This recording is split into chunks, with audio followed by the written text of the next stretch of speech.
नमस्कार मंडळी, नम्रताज रेसिपीमध्ये आपले खूप खूप स्वागत. तर आज आपण बनवणार आहोत बाहेरून खुसखुशीत आणि आतून चविष्ट असे सारण भरलेली उपवासाची कचोरी. ही कचोरी उपवासच काय, तुम्ही कधीही नाश्त्यासाठी केव्हाही बनवून त्याचा आस्वाद घेऊ शकता.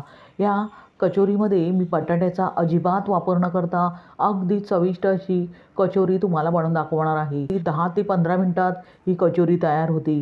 शिवाय खायला तर अप्रतिम असे लागते. सकाळच काय, संध्याकाळच्या नाश्त्यासाठी तुम्ही ही कचोरी बनवून त्याचा आस्वाद घेऊ शकता किंवा उपवासच काय, कधीही केव्हाही बनवून तुम्ही त्याचा आस्वाद घेऊ शकता. रेसिपी नेहमीप्रमाणे साधी, सोपी, सुटसुटीत तर आहेच. तेव्हा व्हिडिओ अगदी शेवटपर्यंत पहा आणि रेसिपी जर आवडलीच तर नम्रताज रेसिपीला सबस्क्राईब करा. अगदी निःशुल्क आहे आणि सोबतचे बेल आयकॉनवर क्लिक करा, म्हणजे मी जे नवनवीन व्हिडिओ बनवेन त्याचे नोटिफिकेशन तुमच्यापर्यंत पोहोचेल. लाईक करा आणि आपल्या मित्रमैत्रिणींना शेअर करा. चला तर मग जास्त वेळ न घालवता आगळीवेगळी अशी उपवासाची कचोरी बनवायला सुरुवात करूया. उपवासाची खुसखुशीत अशी कचोरी बनवण्यासाठी त्यामधील प्रथम आपण सारण बनवून घेऊया. त्यासाठी इथे मी एक बाऊल घेतला आहे. आता त्यात आपण एक छोटी वाटी ओलं खोबरं आणि कोथिंबिरीची भरड घालूया. इथे मी अर्धी वाटी ओले खोबरे आणि पाव वाटी कोथिंबीर मिक्सरमधून अगदी जाडसर भरड तयार करून घेतली आहे. जर उपवासाला कोथिंबीर चालत नसेल तर स्किप करू शकता. त्यानंतर आपण एक एक करून जिन्नस यामध्ये ॲड करणार आहोत. आता त्यात आपण तिखटासाठी एक बारीक चिरलेली मिरची घालूया. इथे मी हिरवी मिरची अगदी बारीक चिरून घेतली आहे, कारण आपण आतील सारण सात्विक असे बनवणार आहोत, त्यामुळे इथे मसाले मी जास्त वापरत नाही आहे. आता त्याबरोबरच बारीक चिरलेले काजू, बदाम आणि इथे मी मनुका घेतले आहेत, त्या घालूया. जर ड्रायफ्रूट्स तुम्हाला आवडत नसेल तर फक्त खोबऱ्याचीही कचोरी तुम्ही बनवून घेऊ शकता. आता हे सर्व जिन्नस घातल्यावर चवीनुसार मीठ घालूया आणि त्याबरोबरच साखर घालूया. पाव चमचा आपण लिंबाचा रस घालूया. लिंबाच्या रसामुळे हे सारण अगदी चटपटीत असे तयार होते. आता सर्व जिन्नस अगदी चमच्याने व्यवस्थित एकजीव करून घेऊया. अशा प्रकारे सात्विक असे कचोरीच्या आतील सारण मी तयार करून घेतले आहे. तुम्ही तुमच्या आवडीनुसार इथे मसाल्यांचा वापर करू शकता. आता ते आपण बाजूला ठेवूया आणि कचोरीच्या वरील आवरणासाठी पीठ मळून घेऊया. त्यासाठी इथे मी एक बाऊल घेतला आहे. आता त्यात आपण 4 उकडून मॅश करून घेतलेली कच्ची केळी घालूया.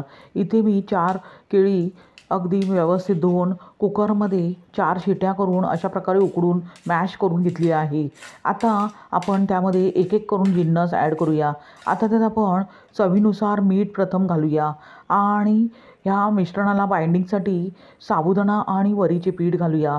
इथे केळी उकडून घेताना अगदी कमी पाणी वापरले होते, त्यामुळे केळ्यात मॉइश्चर जास्त नाही आहे, त्यामुळे इथे अगदी कमी पिठाचा वापर मी करणार आहे. तुम्ही तुमच्या आवश्यकतेनुसार इथे आवरणासाठी पिठाचा वापर करू शकता. पाहू शकता अशा प्रकारे अगदी थोडेसे घट्टसर आणि मीडियम सॉफ्ट असे पीठ तयार करून घ्यायचे आहे. ते आता आपण रेस्ट करण्यास ठेवूया. साधारणतः 5 मिनिटानंतर आपण पाहू शकता पीठ अगदी व्यवस्थित रेस्ट झाले आहे.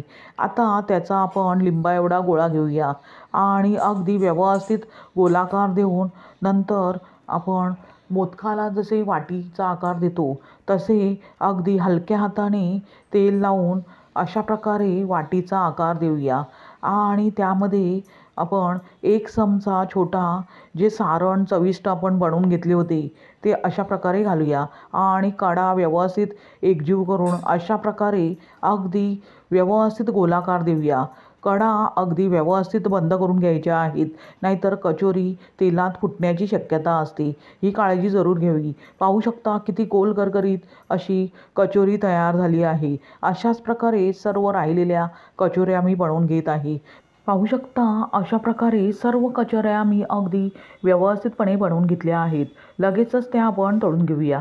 त्यासाठी इथे मी गॅसवर एका कढईत आधीच तेल तापवून घेतले आहे.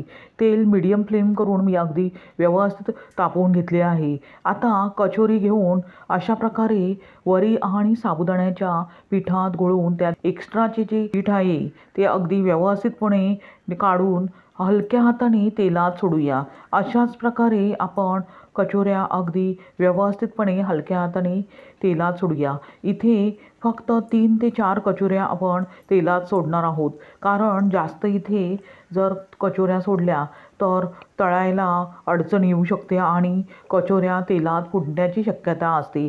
म्हणूनच कचोऱ्या 2-3 बॅचमध्ये अगदी हळुवारपणे गोल्डन कलर येईस्तोवर व्यवस्थित तळून घ्यायच्या आहेत. कचोऱ्या तेलात सोडल्यावर लगेचच झारा लावायचा नाही, नाहीतर कचोरी तेलात फुटण्याची शक्यता असते. थोडीशी एक बाजू सेट झाल्यावर नंतर फोकच्या साहाय्याने अशा प्रकारे हळुवारपणे कचोरीवर तेल सोडून अगदी व्यवस्थित कचोरी सर्व बाजूंनी गोल्डन कलर येईस्तोवर व्यवस्थित तळून घ्यायची आहे.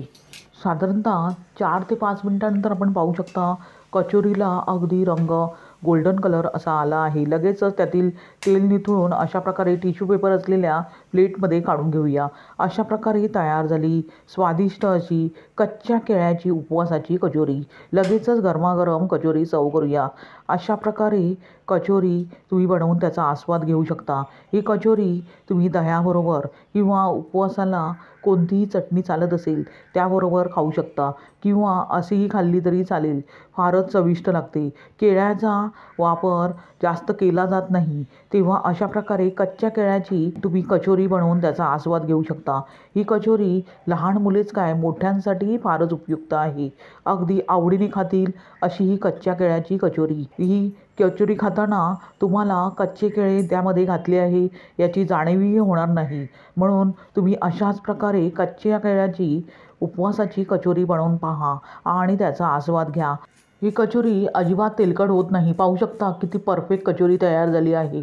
तुम्हाला ही रेसिपी कशी वाटली ते कमेंट करून सांगा आणि रेसिपी जर आवडलीच तर नम्रताज रेसिपीला सबस्क्राईब करा. अगदी निःशुल्क आहे आणि सोबतचे बेल आयकॉनवर क्लिक करा, म्हणजे मी जे नवनवीन व्हिडिओ बनवेन त्याचे नोटिफिकेशन तुमच्यापर्यंत पोहोचेल. लाईक करा आणि आपल्या मित्रमैत्रिणींना शेअर करा. पुन्हा भेटूया अशाच चविष्ट, साध्या, सोप्या आणि अगदी सात्विक अशा रेसिपीसह. धन्यवाद. श्री स्वामी समर्थ.